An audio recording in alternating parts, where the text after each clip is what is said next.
सो hi guys, कैसे हैं आप सभी। तो अगर आप लोगों ने फिजिकल एजुकेशन लिया और क्लास 12 बोर्ड्स एग्जामिनेशन में आप पी में मैक्सिमम मार्क्स स्कोर करना चाहते हो तो पी में इंपॉर्टेंट होते हैं बहुत ज्यादा, वो है डायग्राम। तो यूनिट नंबर 1 से लेकर 10 तक के मैं आज इस वीडियो के अंदर आप लोगों के लिए इंपॉर्टेंट वाले ब्लॉक डायग्राम की प्रैक्टिस कराने वाला हूं। तो वीडियो को ईमानदारी से देखिएगा और घर में बैठ के इन डायग्राम्स की प्रैक्टिस जरूर करिएगा। अब यहां से मैं आपकी डायग्राम की प्रैक्टिस तो करा दूंगा, लेकिन घर पे बैठ के आप लोग को ढेर सारे क्वेश्चंस की भी प्रैक्टिस करनी है, क्योंकि पी के अंदर मैक्सिमम क्वेश्चंस रिपीट होते हुए आते हैं और अब तो कॉम्पिटेंसी क्वेश्चंस भी आ चुके हैं जो आप लोग को बहुत ज्यादा परेशान कर सकते हैं। तो उन सारी प्रॉब्लम्स को दूर करने के लिए मैंने डिजाइन किया आप सभी लोगों के लिए मेरा क्वेश्चन बैंक, जिसके अंदर आप लोग को मिल रहे हैं chapter wise topic wise solve paper, पिछले 10 साल के सारे क्वेश्चंस जो आपके एग्जामिनेशन की प्रैक्टिस के लिए बहुत हेल्पफुल होने वाले हैं। साथ में इसमें मिलेंगे competency question in the form of MCQ, assertion, reasoning और केस स्टडी के फॉर्म में, और मिलेगा latest sample paper with mind maps, keywords और आंसर टिप्स, और साथ ही साथ टॉपर की शीट भी। डिस्क्रिप्शन में डिस्काउंट लिंक दे दिया हूं, जल्दी से जाओ अभी ऑर्डर करो मेरे इस बुक को और अपनी प्रिपरेशन को बेस्ट बनाए, क्योंकि पी के लिए one of the best material है जो खुद मैंने आप लोग के लिए डिजाइन किया हूं। तो चलिए स्टार्ट करते हैं। जो सबसे पहले इंपॉर्टेंट आप लोग से पूछा जा सकता है वो है चैप्टर नंबर 1 से, जहां पे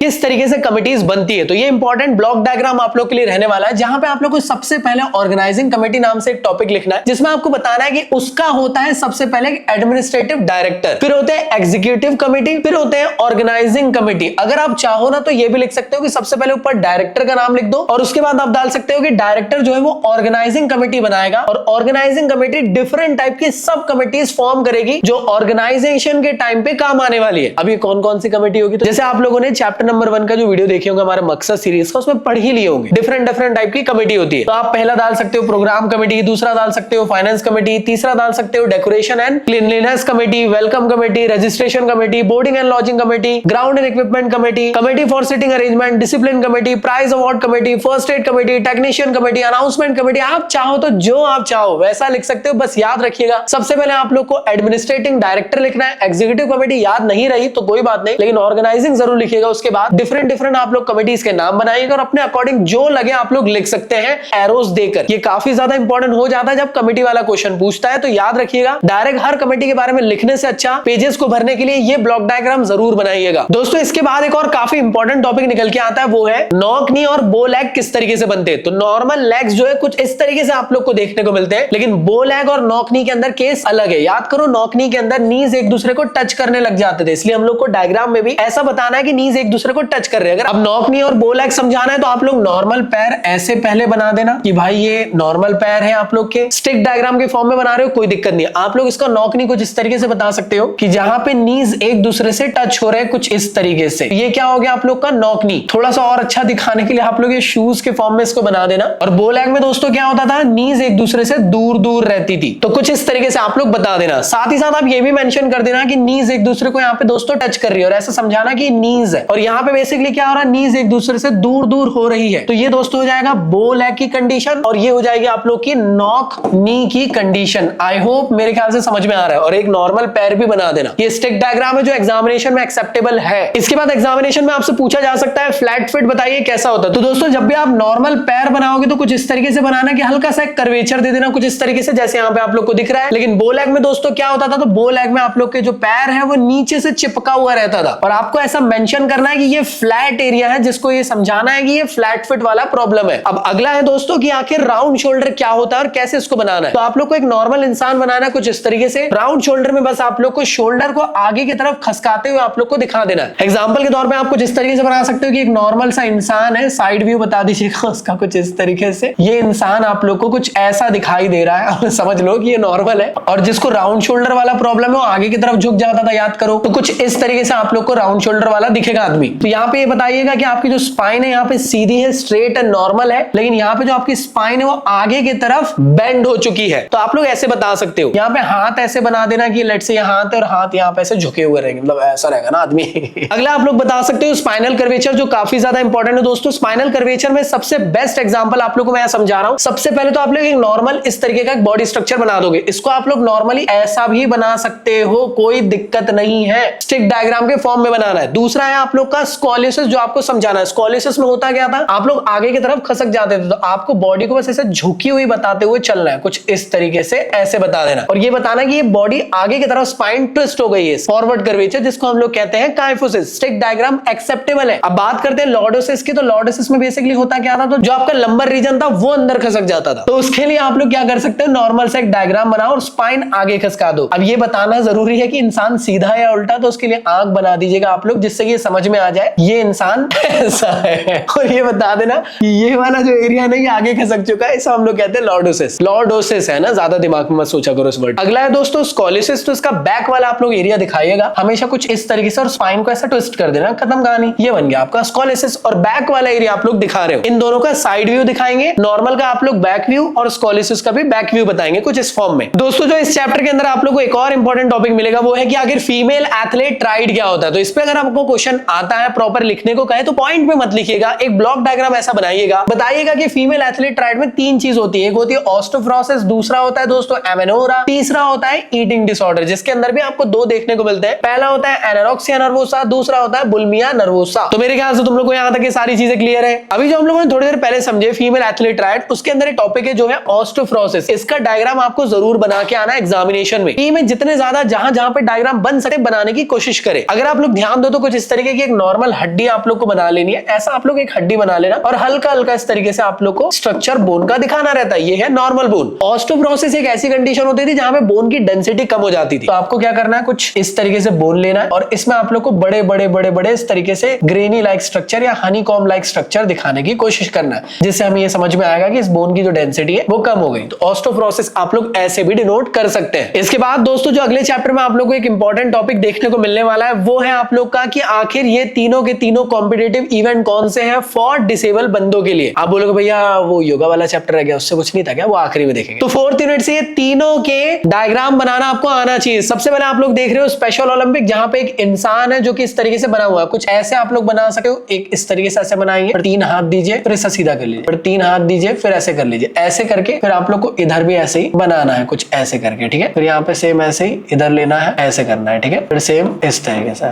समझे। तो कुछ इस तरीके से आप लोग को बनाते हुए चलना है। Clear guys? तो ये आप लोग ऐसा डायग्राम बना सकते हैं। ये है स्पेशल ओलंपिक और यहाँ पे स्पेशल ओलंपिक ऐसा लिख देना तो आप लोग को आपके पूरे नंबर मिल जाएंगे। तो अगला है दोस्तों आप लोग का डेफ ओलंपिक। बहुत बेसिक सा डायग्राम है जहां पे आपको बीच में एक सर्कुलर बनाना है। ये सर्कुलर बेसिकली आंख को डिनोट करता था, अगर आपको याद आ रहा हो, आई को, क्योंकि डेफ लोग जो है वो आंखों से ही सीखते हैं। वो ये ना कि तुम आंखों से बताना हम समझ जाएंगे, तो बिल्कुल जो डेफ लोग हैं वो आंखों से ही समझते हैं, बोलने से नहीं समझते क्योंकि उनको सुनाई नहीं दे रहा। चलिए आगे बढ़ते हैं। तो ये 3 डंडे ऐसे बनाइए आप लोग, 3 डंडे आप लोग को ऐसे बनाना है, फिर 3 डंडे ऊपर बनाइए, फिर 3 डंडे इधर बनाइए और ऐसे करके आप लोग को कितने डंडे हो गए, 1 2 3 4, 1 2 3 हो गया। ये आप लोग का हो गया दोस्तों हमारा डेफ ओलंपिक। यहाँ पे कलर याद रखिएगा, ऐसा डिनोट कर देना दोस्तों। ये वाला जो है वो येलो कलर है, ये वाला जो है वो ब्लू कलर है, ये वाला जो है दोस्तों वो है रेड कलर और ये वाला जो है दोस्तों उसको ग्रीन कलर से आप लोग को ऐसा लिख देना है बस। क्योंकि यहाँ पे कलर पेन ले जाने की तो जरूरत पड़ेगी नहीं आपको और ऑब्वियसली बात है पेपर में आप लोग को एक्सेप्ट भी नहीं करेंगे। अगला है पैरा ओलंपिक का डायग्राम, जहाँ पे 3 एजिटो बनाना है आपको। तो इस तरीके से आप लोग को बनाना है। यहाँ पे कलर भी डिनोट कर देना कि भाई ये रेड कलर है, ये ब्लू कलर है और ये ग्रीन कलर। ये तीनों के डायग्राम अच्छे से बनाने आने चाहिए। अगला है दोस्तों आप लोग के लिए काफी इंपॉर्टेंट टॉपिक जो आपके एग्जामिनेशन में जरूर पूछेगा, उसका स्पेसिफिकली मैं कह सकता हूं ब्लॉक डायग्राम पूछेगा नहीं भी, वो आपसे क्वेश्चन पूछेगा, लेकिन क्वेश्चन में डायरेक्टली उतरने से पहले ब्लॉक डायग्राम जरूर बना लेना। लाइक मैक्रो न्यूट्रिएंट और माइक्रो न्यूट्रिएंट के लिए एक ब्लॉक डायग्राम। तो मैक्रो के अंदर सबसे पहले आता है प्रोटीन, फिर आता है कार्बोहाइड्रेट, फिर आता है फैट, फिर आता है वाटर। माइक्रो के अंदर आते हैं विटामिन दोस्तों, फिर आता है मिनरल। आपको इस तरीके से बनाना चाहो ऐसे बना लो। आपको ऐसा लग रहा है कि यार मैं यहाँ पे टॉपिक लिखूंगा और ऐसे ऐसे करके आप लोग समझाऊंगा, तो आप वैसे वैसे करके भी समझा सकते हो। यहाँ पे आप लोग सर्कल के अंदर नाम लिख के प्यारे से अट्रैक्टिव ब्लॉक डायग्राम आपको बनाना है। अगला है दोस्तों मिनरल। तो मिनरल के लिए भी आप लोग को कुछ इस तरीके से रखना है। मिनरल पहले रहेगा। मिनरल के 2 टाइप रहेंगे, पहला होगा मैक्रो मिनरल, दूसरा होता है दोस्तों माइक्रो मिनरल। तो जैसे आप जानते होंगे मैक्रो मिनरल के अंदर कौन कौन आते हैं, तो उनके नाम आप लिख दीजिएगा। Calcium, phosphorus, sodium, chlorine, potassium, sulphur, magnesium. Micro के अंदर आते हैं iron, iodine, copper, manganese. Same ऐसे आप लोग विटामिन के लिए भी बना सकते हो दोस्तों। विटामिन में 2 टाइप आपको देना है। पहला है वाटर सॉल्युबल विटामिन, जिसके अंदर होते हैं विटामिन बी और विटामिन सी। याद है आप लोग को विटामिन कितने थे? वो थे दोस्तों A B C D E के। और याद है आप लोग को याद रखने का तरीका, अगर आप सड़क में चलते हुए इंसान को बीसी बोल दोगे तो शर्म के मारे पानी हो जाएगा। मतलब वाटर सॉल्युबल हुए बीसी और बचे हुए फैट सॉल्युबल। तो फैट के अंदर कौन कौन आ गए दोस्तों? ए आ गया, डी आ गया, ई आ गया और के आ गए। मुझे जरा कमेंट बॉक्स में बताइएगा कौन सा ऐसा विटामिन है जो ब्लड क्लॉटिंग के लिए बहुत ज्यादा हेल्पफुल रहता है। तो मेरे ख्याल से तो तुम लोग को ये चीजें क्लियर हो गई होगी। इसके अलावा कुछ और इंपॉर्टेंट आप लोग के लिए मैंने यहाँ पे टॉपिक लेकर आया कि लाइक वाटर सॉल्युबल विटामिन के अंदर या विटामिन के अंदर कौन से विटामिन है और उनकी क्या क्या यूजेस है जो कई बार एग्जाम में पूछते हैं। जैसे B1, B2, B3 जो है दोस्तों, ये आपके नर्वस सिस्टम को नरिश करने के काम आते हैं, आपकी जिंदगी से स्ट्रेस को रिड्यूस करते हैं और नींद के लिए काफी इफेक्टिव है। B5 जो है दोस्तों, ये आपके हार्मोन्स को बनाने का काम करता है। B6 जो है दोस्तों, ये ब्लड सर्कुलेशन को इंप्रूव करता है। B7 जो है दोस्तों, वो स्किन, नेल्स और आपके बालों की ग्रोथ के लिए काफी ज्यादा इंपॉर्टेंट है। B7 का नाम मुझे आपको कमेंट बॉक्स में बताना है। B9 और B12 की अगर बात करी जाए तो आपकी बॉडी के अंदर फर्टिलिटी और बॉडी के डेवलपमेंट और एनीमिया को प्रिवेंट करता है। साथ में विटामिन C की बात करी जाए तो आपकी बॉडी के अंदर एंटीऑक्सीडेंट की तरह बिहेव करता है और ग्रोथ एंड रिपेयरमेंट के काफी काम आता है फॉर टिश्यूज के लिए। फैट सॉल्युबल विटामिन की बात करी जाए तो A आप लोग की आंखों की हेल्थ के लिए इंपॉर्टेंट है, D आप लोग के बोन्स को स्ट्रॉन्ग करता है, E आप लोग के हार्ट की हेल्थ के लिए इंपॉर्टेंट है और K जो है एक्चुअल में रेगुलेट करता है ब्लड क्लॉटिंग। तो ये भी काफी ज्यादा इंपॉर्टेंट रहेगा आप सभी लोगों के लिए। एग्जामिनेशन में आप इसको भी ऐसे करके बना सकते हैं फॉर मैक्सिमम नंबर। अगला है दोस्तों कि BMI के लिए डायग्राम क्या आपको एग्जाम में बनाना है? बिल्कुल बनाना है। कुछ इस तरीके का आप डायग्राम एक बना सकते हो जो काफी ज्यादा हेल्पफुल आप सभी लोग के लिए रहेगा। BMI बेसिकली किस लिए होता था याद करो, बॉडी मास के कंपोजिशन को पता करने के लिए। तो अगर आप लोग का BMI 18.5 से कम आता है तो उसे हम अंडरवेट कहते हैं। आप ऐसा 18.5 से लेकर 24.9 के बीच में आता है नॉर्मल वेट की कैटेगरी, जिसको हम लोग कहते हैं बेस्ट बॉडी स्ट्रक्चर। फिर आता है 25 से लेकर 29.9 तक के ओवरवेट की कैटेगरी और 30 से अबव आ जाता है ओबेसिटी। अगर ये नहीं भी बनाओ तो चलेगा, लेकिन यहां तक क्या आप मेंशन करना। अब एग्जामिनेशन में हो सकता है आपसे डायग्राम उतने अच्छे बनाने ना आए, तो आप मोटा मोटी डायग्राम तो बना ही लेना। और अगर वो नहीं भी बना पाते हो तो आप क्या करना, ये डायग्राम को छोड़ देना, बस आप लोग ये वैल्यूज को लिख लेना और अंडरवेट, ओवरवेट, नॉर्मल वेट और ओबेसिटी ऐसा लिख देना। और ये जरूर मेंशन करना, ये डायग्राम बहुत ज्यादा इंपॉर्टेंट है कि अंडरवेट के अंदर कौन आता है तो 18.5 से कम वाले, नॉर्मल कैटेगरी कौन सी है तो ये रही, ओवरवेट कैटेगरी कौन सी है तो ये रही, और ओबेसिटी के ऊपर 30 के अबव भी लिख दोगे चल जाएगा। क्लास 1, क्लास 2, क्लास 3 नहीं भी लिखोगे तो चल जाएगा। तो मेरे ख्याल से तुम लोग को यहाँ तक ये सारी चीजें क्लियर हो चुकी होंगी। अब बात करते हैं कुछ इंपॉर्टेंट टेस्ट के बारे में। सबसे पहले आप लोग देख रहे हो दोस्तों, ये कहलाता है फ्लेमिंगो बैलेंस टेस्ट। तो आप एग्जामिनेशन में इसको जरूर बना के आइएगा, जहां पे आप लोग को नॉर्मली क्या करना है, पहले ना ऐसे नॉर्मल इंसान को ऐसा खड़ा कर देना आप लोग कुछ इस तरीके से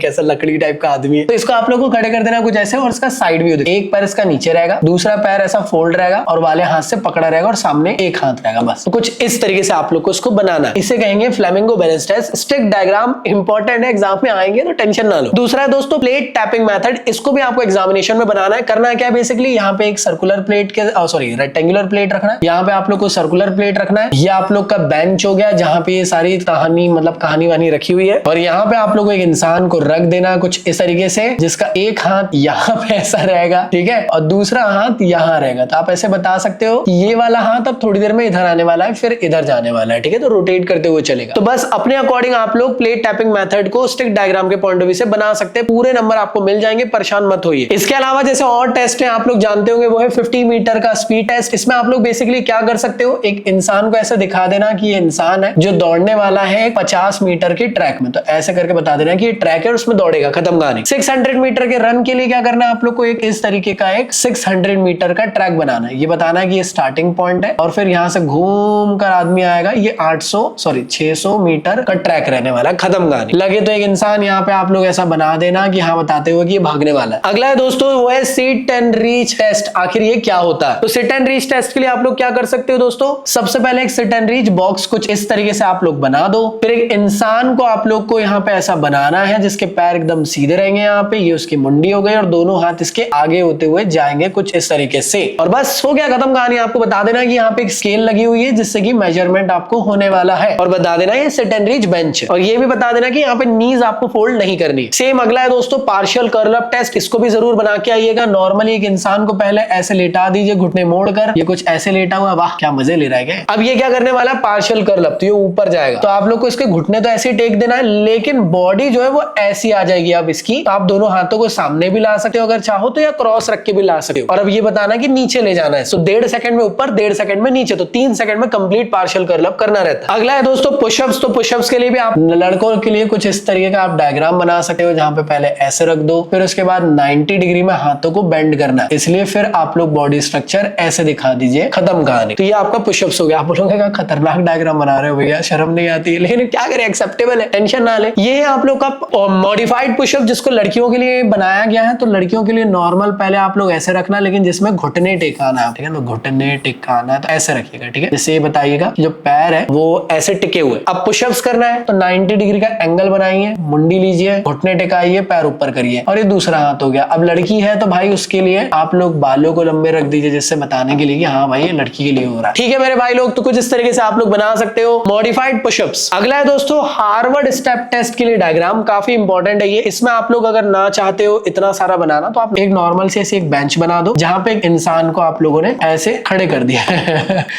ये कितना खतरनाक इंसान है, कुछ इस तरीके से। अब ये इस पे खड़े होने वाला, तो ये ए डायग्राम हो गया। और बी डायग्राम का क्या बन जाएगा कि अब ये डायरेक्टली बेंच पे ही खड़ा हो चुका है, ठीक है। तो एक बार चढ़ना है उतरना है, चढ़ना उतरना, आप ऐसा डिनोट कर देना कि अभी ये चढ़ने वाला है और अब यहाँ से उतरने वाला है। अगला जो काफी इंपॉर्टेंट आप लोग के लिए ब्लॉक डायग्राम है, जो आपके एग्जामिनेशन में आ सकता है, वो है रिक्लियन जोन टेस्ट के लिए, या फिर किसी और टेस्ट के लिए भी हो तो भी आप ऐसा कर सकते हो, जहां पे आप लोग को लाइक देखो रिक्लियन जोन टेस्ट के लिए पूछा, तो यहाँ पे आपने लिख दिया सीनियर सिटीजन के लिए टेस्ट करा रहे हो या रिक्लियन जोन टेस्ट करा रहे हो। उसके अंदर कौन कौन से टेस्ट है, चेयर एंड स्टैंड टेस्ट हो गया, आर्म कर्ल टेस्ट हो गया, सिट एंड रीच टेस्ट हो गया, बैक स्क्रैच टेस्ट हो गया, 8 foot up go and test हो गया, और 6 मिनट वॉक टेस्ट हो गया। ऐसे एक ब्लॉक डायग्राम बना देना, इसके बाद लिखना शुरू करना। एग्जामिनेशन में इनके डायग्राम से बेशक पूछे जाएंगे। तो सबसे पहले आप लोग देख पा रहे हो ये है चेयर स्टैंड टेस्ट। तो आप लोग को करना क्या है, एक नॉर्मल से एक चेयर बना लेना कुछ इस तरीके से। देखो ये एक नॉर्मल चेयर होगी, इंसान को आपको बुजुर्ग इंसान को बैठा देना कुछ ऐसे करके, और वो अपने हाथों को ऐसे क्रॉस करा हुआ ऐसा बता देना कि भैया हाथ क्रॉस है। अब ये क्या करेगा, खड़े होंगे अंकल, ठीक है। अभी अंकल खड़े होंगे तो आप ऐसा डिनोट कर सकते हो कि ये चेयर है। अब अंकल जी जो है वो अब खड़े हो चुके हैं, ठीक है, हाथों को क्रॉस करके। वाह वाह वाह वाह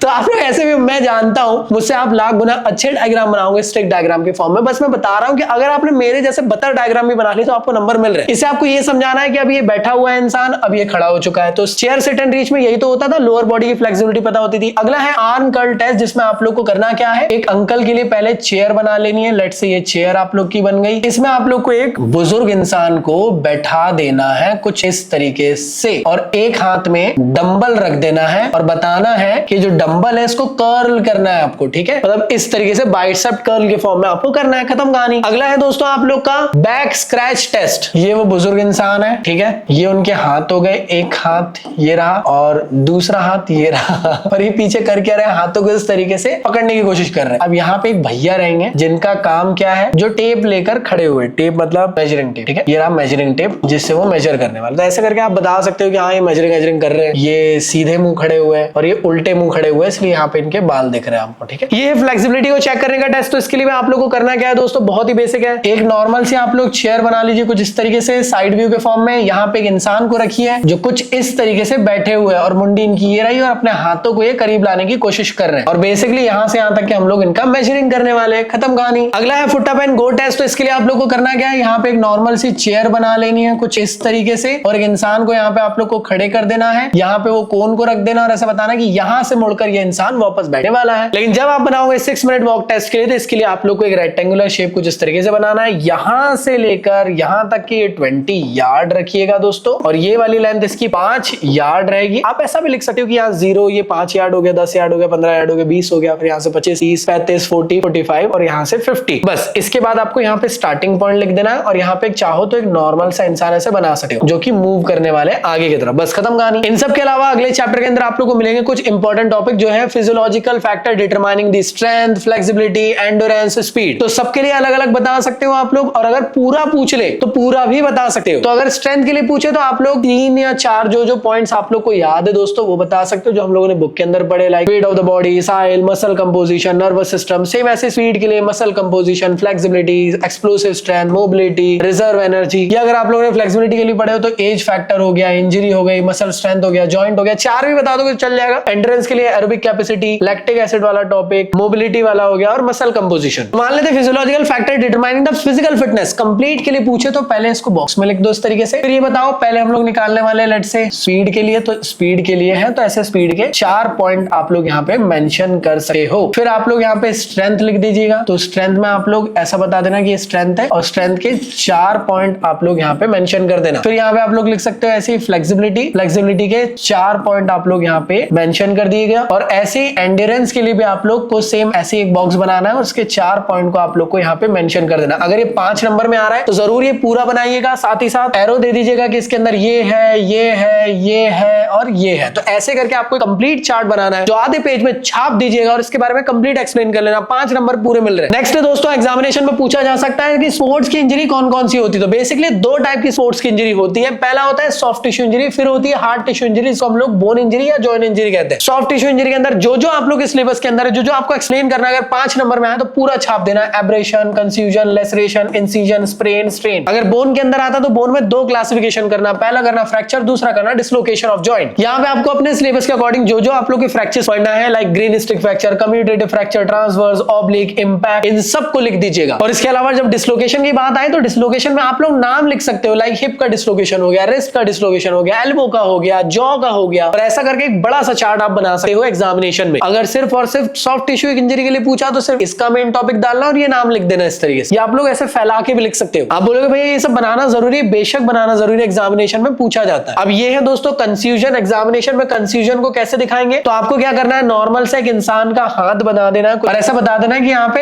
हल्की फुल्की चोट लग गई है, और ऐसे एरो करके आप बता देना ये है कंफ्यूजन, खत्म कहानी। अगला है दोस्तों एब्रेशन। तो इसके लिए आप लोगों ने लेट से इस तरीके से एक हाथ बनाए, और एब्रेशन के लिए आप लोग थोड़ा सा ऐसा दिखाइएगा कि भाई बहुत ज्यादा चोट लगी। यहाँ पे लिख देना कि हाई मसल डैमेज, ऐसा करके लिख देना और एरो करके बता देना कि भैया ये एब्रेशन है। अगला हो गया लेसरेशन। तो लेसरेशन के लिए आप क्या कर सकते हैं, लेट से आपने ये हाथ लिए, हाथ में आपने ऐसा लंबा सा कट बता दिया और बता दिए कि गहरा कट है, डीप कट, ऐसा लिख देना और बता देना लेसरेशन। इंसिजन के लिए क्या कर सकते हो, बच्चा बाबू वाले कट्स आप लोग को लगाना अपने हाथों में, नॉर्मल ऐसे माइल्ड ऐसे कट लगा देना, जो कहलाएगा इंसिजन। स्प्रेन की जब बात आती है दोस्तों, तो स्प्रेन के लिए सबसे बढ़िया आपको करना क्या, आपको नॉर्मल इस तरीके से पैर बनाना है। लेट्स से ये पैर बन गया, और यहाँ पे आप लोग को ऐसा दिखाना है कि लिगामेंट है जो ओवर स्ट्रेच हो गई है। आई होप क्लियर है। अगला है स्ट्रेन। इसके लिए आप लोग रिस्ट बना लेना कुछ इस तरीके से, और ये आपका हाथ है बिल्ली का पैर है ऐसा लग रहा है, और ऐसा बता दीजिएगा दोस्तों यहाँ पे जो मसल्स है ये एक्चुअल में ट्विस्ट हो गई है इस तरीके से, ठीक है, जिसकी वजह से स्प्रेन होने लग गया। इसके अलावा इसके अंदर एक टॉपिक है जो पूछा जाता है, प्राइस क्या होता है। तो प्राइस इस तरीके से आप लोग लिख कर ऐसा एक एक करके बता सकते हो, production, rest, ice, compression, elevation. और माइस पूछे तो मोबिलिटी, आइसिंग, कंप्रेशन, एलिवेशन, ऐसा करके बता देना। अब एग्जामिनेशन में आपसे पूछ सकता है फ्रैक्चर के ऊपर, तो सबसे पहले आप लोग को बताना है ग्रीन स्टिक फ्रैक्चर। तो इसके लिए आप लोग को करना क्या है, नॉर्मल इस तरीके से बोन बनाइए इस तरीके से, और ऐसा बताइए कि बोन के ऊपर में चोट लगी है, वो भी बिना ब्रेक हुए, वो यहाँ पे ग्रीन स्टिक। कम्यूटेटिव फ्रैक्चर में क्या हो रहा था, आप लोग को इस तरीके से बोन बनाना है दोस्तों, और ऐसा बताना है कि जो बोन है चूरा हो गई एकदम, ठीक है, कुछ इस तरीके से। तो इसे कहा जाएगा कम्यूटेटिव फ्रैक्चर। ट्रांसवर्स फ्रैक्चर और ऑब्लिक फ्रैक्चर को कुछ इस तरीके से समझिएगा कि ट्रांसवर्स फ्रैक्चर में जो फ्रैक्चर होगा दोस्तों वो होगा एकदम 90 डिग्री में कुछ इस तरीके से, और ऑब्लिक फ्रैक्चर में जो फ्रैक्चर होगा वो 45 डिग्री के एंगल में आप लोग का फ्रैक्चर होने वाला है। रही बात इंपैक्ट फ्रैक्चर की, तो आप हड्डी को तोड़िएगा इस तरीके से, और अगले डायग्राम में ऐसे बताइएगा कि ये दोनों एक दूसरे में इंपैक्ट हो गई, मतलब जैम हो गई, एक दूसरे के अंदर घुस गई है। तो इसको आप लोग दिखाने के लिए ऐसे करके बता सकते हो, और यहाँ पे बता सकते हो कि हड्डियां यहाँ से जाम हो चुकी है, वो है आप लोग का इंपैक्ट फ्रैक्चर। स्ट्रेस फ्रैक्चर आप लोग इसमें नहीं है, तो आप लोग उसको ध्यान नहीं देना है। अब बात कर लेते हैं एग्जामिनेशन में पूछा जा सकता है न्यूटन लॉ के ऊपर आप लोग को डायग्राम। देखो डायग्राम पूछा कहीं नहीं जाएगा, आपको खुद से ही बनाना है सारी चीज। तो न्यूटन के लॉ के ऊपर अगर पूछा जाए तो आप डायग्राम बना सकते हो। न्यूटन के पहले लॉ के लिए कि नॉर्मल से एक बॉल बना दी, ये बता दी कि बॉल रेस्ट पे, फिर आपको क्या कर देना है, एक ऐसे करके पैर बना देना और बता देना कि भाई इस पैर ने, अरे घोड़े का पैर है, जिसका भी पैर है, धक्का मार दिया, जिस वजह से क्या हुआ, फोर्स लग गया और बॉल अब मूव करने लग गई। और बता दीजिएगा कि कोई भी ऑब्जेक्ट तब तक रेस्ट नहीं कर सकता जब तक कि कोई उसको रोक ना ले, कोई भी ऑब्जेक्ट तब तक मोशन में रहेगा, तब तक मोशन में नहीं रह सकता जब तक कि कोई उसको मोशन में ना ला दे। सेम सेकंड लॉ का मोशन के फॉर्म में आप लोग भी इस तरीके से बता सकते हो कि जितना ज्यादा आप फोर्स लगाओगे बॉल पे, उतना ज्यादा हाई एक्सेलरेशन के बॉल साथ बॉल जाएगी, तो जितना ज्यादा फोर्स लगेगा उतना एक्सेलरेशन। और ऐसा बता दीजिएगा कि F which is equal to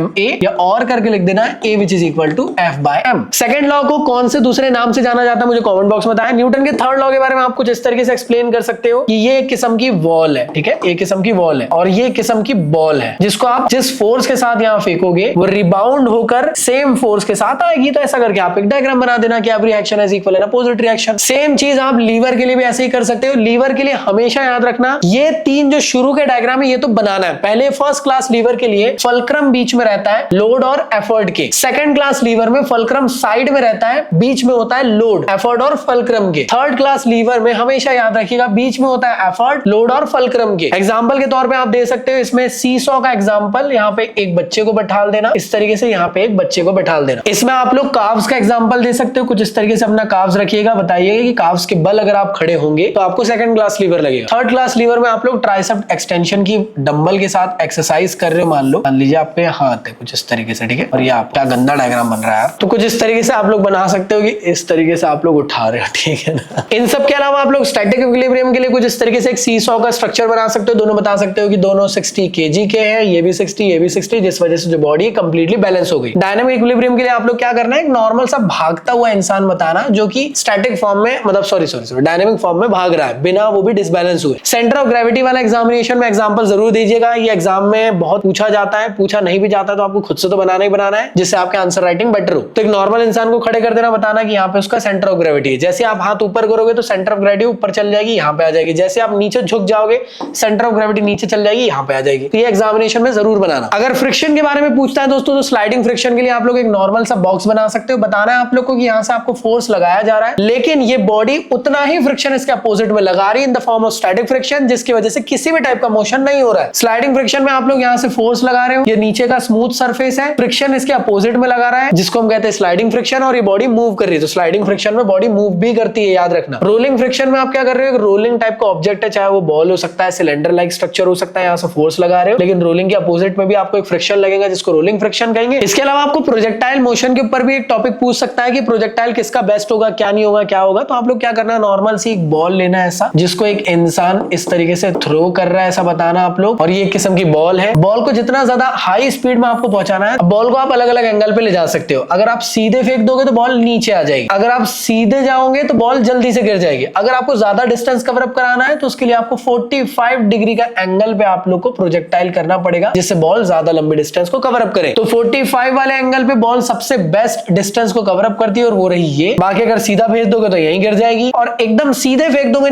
horizontal पे तो वो भी दूर नहीं जाएगी। तो एक छोटा सा ग्राफ है, अपने अकॉर्डिंग बनाया जा सकता है, इसमें कोई बहुत बड़ा मैथ्स नहीं है। इन सब के अलावा आप ये भी बता सकते हो कि कोई भी ऑब्जेक्ट को जब आप फेंक रहे हो, जैसे लॉन्ग जंप लगा रहा है भैया, तो लॉन्ग जंप लगा रहा है मतलब इसने बेस्ट एंगल ऑफ प्रोजेक्शन लिया होगा, तभी ये बहुत तेजी से कूद रहा होगा। लेकिन जब भी कोई भी ऑब्जेक्ट, मान लेते हैं यहाँ से बॉल को थ्रो किया जा रहा है, तो बॉल ऐसा नहीं है कि सीधा अंतरिक्ष में चली जाएगी, बॉल अपनी मैक्सिमम हाइट तक के पकड़ेगी, लेकिन ग्रेविटी जो है इस बॉल को नीचे की तरफ खींच लेगी mg फोर्स लगा के, और बॉल जो है वो धीरे धीरे करके वापस ऐसे आने लग जाएगी। अब ये बॉल में क्या सिर्फ वर्टिकल फोर्स लग रहा है, नहीं, हॉरिजॉन्टल भी लग रहा है। किस तरफ, इसके अपोजिट डायरेक्शन में आप लोग को एयर का रेजिस्टेंस भी लगेगा। तो ये दो चीज आप लोग ऐसे करके एक्सप्लेन कर सकते हो। अगला दोस्तों जो आपका एग्जाम में पूछा जा सकता है वो डायमेंशन है पर्सनैलिटी के। तो सबसे पहला होता है फिजिकल, दूसरा होता है मेंटल, सोशल, इमोशनल। ऐसे करके एक ब्लॉक डायग्राम आप डिजाइन करके एग्जामिनेशन के सामने, एग्जामिनर के सामने पोर्ट्रेट कर सकते हो। इसके बाद आता है एक्सट्रोवर्ट, एम्बिवर्ट और इंट्रोवर्ट। तो एक इस तरीके का एक स्पेक्ट्रम बना सकते हो। पहले एक सर्कल बनाना जिसमें ये बताना कि ये एक्सट्रोवर्ट है, फिर एक सर्कल बनाना जिसमें बताना कि ये इंट्रोवर्ट है। दोनों सर्कल एक दूसरे से कोइंसाइड होनी चाहिए। तो जहां से वो कोइंसाइड हो रहे थे ऐसा बताइएगा ये दोनों का मिक्सचर है, जिसको हम कहते हैं एम्बिवर्ट। ऐसा करके बना के आओगे थोड़ा अच्छा लगेगा दिखने में। अगला है दोस्तों बिग 5 थ्योरी या बिग 5 पर्सनालिटी ट्राइट्स। कई बार एग्जाम में पूछा जाता है, तो इसको आप लोग नॉर्मल ब्लॉक डायग्राम के हिसाब से बता सकते हो। यहाँ पे आप ओपननेस लिख दो, ये सब नहीं भी बनाएंगे तो चलेगा। फिर एक दूसरे वाले पॉइंट में कंसाइंशियसनेस लिख दिए, तीसरे वाले में लिख दिया एक्सट्रोवर्जन, चौथे में लिख दिया आप लोगों ने एग्रीएबलनेस, इसमें लिख लिया आप लोगों ने न्यूरोटिसिज्म। अब बात कर लेते हैं ट्रेनिंग साइकिल के बारे में। तो 3 टाइप के ट्रेनिंग साइकिल होते हैं। जो ईयर लॉन्ग तक चलता है उसको सबसे बड़े सर्कल में रखना। जो सेवरल मंथ से लेकर ईयर तक चलता है उसे कहते हैं macro cycle. Macro cycle further divide होता है दोस्तों मीजो साइकिल में, जो कि कुछ महीनों से लेकर जो कि कुछ महीनों तक के चलता है। तो उसको अंदर वाले सर्कल में आप इस तरीके से डिनोट करिएगा, बताइएगा कि मीजो साइकिल। हर मीजो साइकिल माइक्रो साइकिल में डिवाइड होता है, तो उसको अंदर वाले सर्कल में डिनोट करना और बताना कि ये कुछ दिनों से लेकर कुछ हफ्तों तक के चलते। स्ट्रेंथ के बारे में भी आप लोग ऐसे एक छोटा सा चार्ट बना सकते हो, टाइप ऑफ स्ट्रेंथ, जहां पे आप पहले लिख दो डायनामिक स्ट्रेंथ क्या है, स्टैटिक स्ट्रेंथ क्या है। डायनामिक के अंदर 3 टाइप होते हैं, मैक्सिमम, एक्सप्लोसिव और स्ट्रेंथ एंड्योरेंस। बस ऐसा करके आप चार्ट बनाना और पूरा आप लोग को लिखकर छाप देना एग्जाम। इसके बाद बातें करी जाए तो मसल के कंपोजिशन के कॉन्ट्रैक्शन किस टाइप से होते हैं। तो सबसे पहला होता है आइसोकाइनेटिक एक्सरसाइज। तो आइसोकाइनेटिक के लिए आप लोग एक साइकिल का एग्जांपल दे देना है, एक इंसान को साइकिल में बना देना। फिर बात करेंगे आइसोटोनिक की। तो आपको क्या करना है, एक हाथ बनाना है इस तरीके से हैंड, जिसके हाथ में आप लोग को एक डंबल पकड़ा देना है और ऐसा बताना है कि अभी यहाँ पे कॉन्ट्रैक्शन हो रहा है। जैसे ही नीचे करोगे तो मसल सीधी हो जाएगी इस तरीके से, और ये रहा डंबल। तो इस टाइम पे क्या हुआ, एक्सटेंशन हो गया। ये है दोस्तों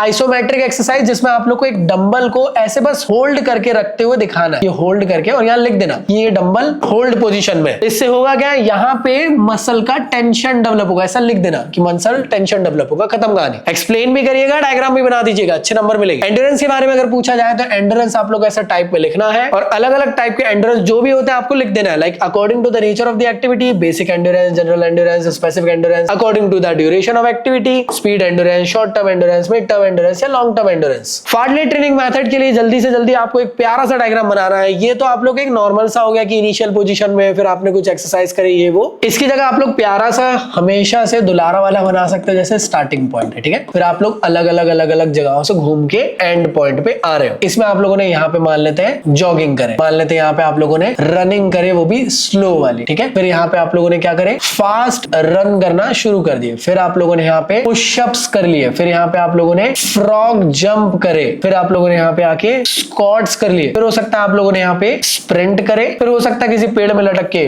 पुलअप्स करे और वापस आ गए। तो ऐसे करके भी आप बना सकते हो फॉर फार्टलेट ट्रेनिंग मेथड अपने अकॉर्डिंग, जो जो आपको लगता है वो एक्सरसाइज का नाम देकर। इसके बाद जो निकल के आता है दोस्तों वो है सर्किट ट्रेनिंग मेथड। इसके डायग्राम के लिए भी आप लोग चाहो तो अपने अकॉर्डिंग समझा सकते हो। आपको क्या करना है, एक इस तरीके का सर्कुलर लाइक स्ट्रक्चर बना दो, या फिर ऐसा बना दो कि सबसे पहले जो आप फर्स्ट एक्सरसाइज कर रहे हो लेट से वो कर रहे हो पुशअप्स, पुशअप्स के बाद आप लोगों ने करे पुलअप्स, पुलअप्स के बाद आप लोगों ने करे स्क्वाट्स, स्क्वाट्स के बाद हो सकता है आपने करे डेड लिफ्ट, डेड लिफ्ट के बाद आप लोगों ने लेट से कर लिए बेंच प्रेस, बेंच प्रेस के बाद आप लोगों ने एक दो एक्सरसाइज करे और एंड कर दिए। तो ये सर्किट बनाना है कि एक के बाद ये के बाद ये के बाद ये के बाद ये कर रहे हैं। फार्टलेट ट्रेनिंग और उसमें कंफ्यूज मत होना। फार्टलेट में ट्रैक है जहां पे आप लोग को नेचर में छोड़ दिया गया और अलग अलग चीजें खुद से करते हुए चलना है। यहाँ पे आप लोग ये वर्कआउट कर रहे हो किस्म से, जिम में कर रहे हो ये सब चीजें, और एक सर्किट बना देना। चाहो तो ऐसा भी बना सकते हो कि सबसे पहले आपने जॉगिंग करे, फिर चेन अप करे, सिटअप करे, क्लाइंब कर ली थोड़ा बहुत, फिर आपने रोप क्लाइंब करे, फिर आपने स्ट्रेचिंग करे, फिर रोप स्किपिंग करे, बेंच प्रेस करे, डंबल करे, हाफ स्क्वाट करे, कर्लिंग करे, खत्म कर दिए। तो दोस्तों ऐसे करके भी आप बना सकते हो और एक्सप्लेन कर सकते हो। सेम दोस्तों ऐसे ही थर्ड चैप्टर जो है हमारा स्टिक डायग्राम वाला, जिसके अंदर सेम दोस्तों हमारा थर्ड चैप्टर रह गया था, वो है योगा वाला, जिसके अंदर आपको ढेर सारे डायग्राम मिलेंगे। कुछ इस तरीके से आप लोग को डायग्राम्स को बनाते हुए चलना है। मैं इसको थोड़ा सा जूम कर देता हूं। सबसे पहले हम लोग ओबेसिटी के लिए देख रहे हैं, तो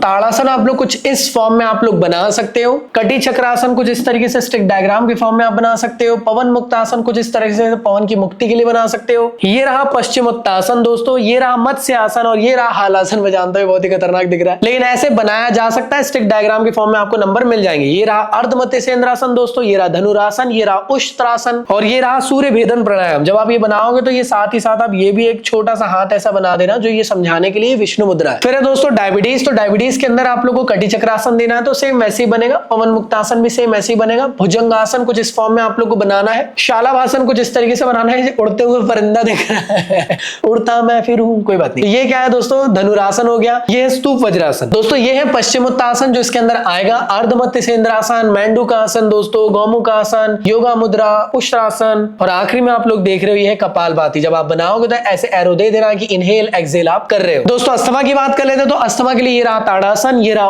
ऊर्ध्वहस्तासन, उत्तन मेंढुकासन, भुजंगासन, धनुरासन, उष्ट्रासन। साथ ही साथ ये रहा वज्रासन, कपालभाति, गौमुखासन, ये रहा मत्स्यासन, ये रहा अलोम विलोम। अलोम विलोम में हमेशा नाक के पॉइंट आउट कर देना। मैं जानता हूं कि ये सब आप लोग को लग रहा होगा कि ये सब ऐसे बनाना है, बिल्कुल ऐसे ही बनाना है। आपको पूरे नंबर मिलेंगे स्टिक डायग्राम के पॉइंट ऑफ व्यू से। स्टिक डायग्राम की पीडीएफ आपको कमेंट बॉक्स में मिल जाएगी। दोस्तों ये रहा हाइपरटेंशन, जिसमें ताड़ासन, कटी चक्रासन, उत्तन पंदुकासन, उत्तन पादासन, अर्धहालासन, ये रहा अर्धहालासन और ये है सरल मत्स्यासन। इसको सही कर लेना, मैं इसको पीडीएफ में भी सही कर दूंगा। ये रहा गौमुखासन, उत्तन मेंढुकासन, वज्रासन, भुजंगासन, मकरासन, शवासन और शताली प्राणायाम। इसमें आपको यू शेप की टंग दिखाना है उसमें। दोस्तों ये रहा बैक पेन, जिसमें आप लोग ताड़ासन, ऊर्ध्वहस्तासन, अर्धचक्रासन, उष्ट्रासन, वक्रासन, सरल मत्स्य आसन, भुजंगासन, गौमुखासन, भद्रासन, मकरासन और नाड़ी शोधन प्राणायाम को इस तरीके से डिनोट कर सकते हो। तो दोस्तों इन सभी चीजों को प्रैक्टिस करिए घर पे बैठ के। मैं इन सभी की पीडीएफ आप लोग को डिस्क्रिप्शन में दे दूंगा, जाके डाउनलोड करें और साथ ही साथ घर पे बैठ के और ढेर सारे क्वेश्चन मेरे इस क्वेश्चन बैंक से कर लेना, क्योंकि मेरी गारंटी है मकसद सीरीज देखने के बाद हमारे इस बुक के साथ अगर आपने क्वेश्चंस प्रैक्टिस कर लिए तो आपके 100 मार्क्स कंफर्म है। मैंने ऐसे ही बुक डिजाइन किया हूं जिससे कि आप पढ़कर क्वेश्चन प्रैक्टिस करके 100 मार्क्स आसानी से लगा सकते हो। तो बस वीडियो लेक्चर्स देखो और क्वेश्चन बैंक के साथ क्वेश्चन की प्रैक्टिस करो। डिस्काउंट लिंक डिस्क्रिप्शन में दे दिया, उसकी अभी जाएं ऑर्डर करें। बाकी दोस्तों मिलता हूं नेक्स्ट वीडियो में, जब तक के लिए गुड बाय। पढ़ाई करते रहो, सदा सेक्सी रहो मेरे स्टूडेंट्स, मेरी जान। Bye bye.